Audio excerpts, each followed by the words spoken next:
पितृदोष के लक्षण क्या हैं, उससे बचने के उपाय कौन से हैं और पितृ पक्ष में कौन से कार्य और वस्तुएं बिल्कुल भी नहीं करनी चाहिए। सबसे पहले बात करते हैं नमक की। शास्त्रों में नमक को दान देने का बहुत बड़ा महत्व बताया गया है।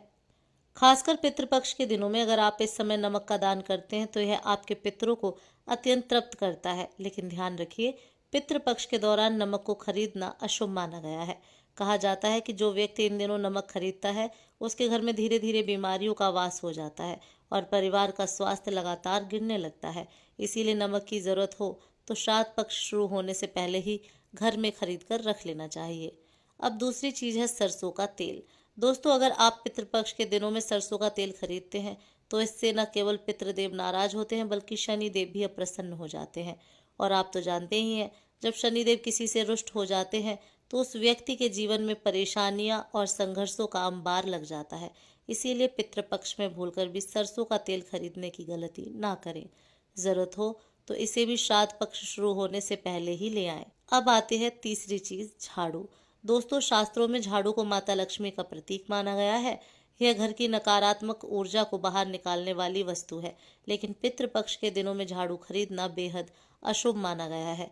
कहा जाता है कि इस दौरान झाड़ू की खरीद से घर की आर्थिक स्थिति पर बुरा असर पड़ता है और धन का अपव्यय शुरू हो जाता है। इसीलिए इस समय झाड़ू खरीदने की गलती बिल्कुल ना करें। चौथी चीज है नए वस्त्र और आभूषण। पितृपक्ष के समय हमें सादगी और सात्विकता में रहना चाहिए, क्योंकि ये दिन हमारे पूर्वजों की स्मृति और तर्पण के लिए समर्पित होते हैं।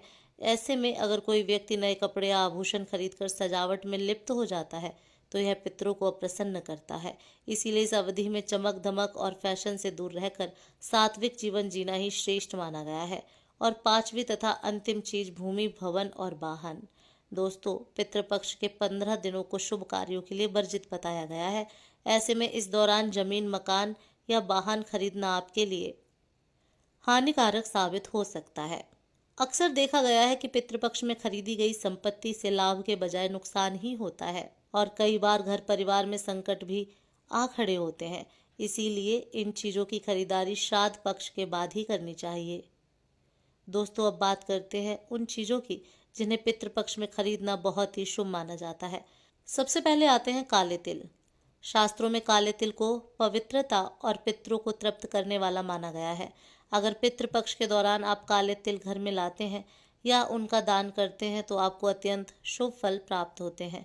यह न केवल आपके पितरों को संतुष्ट करता है बल्कि आपके जीवन से नकारात्मकता को भी दूर करता है। दूसरी चीज है जीरा। धार्मिक दृष्टि से जीरे को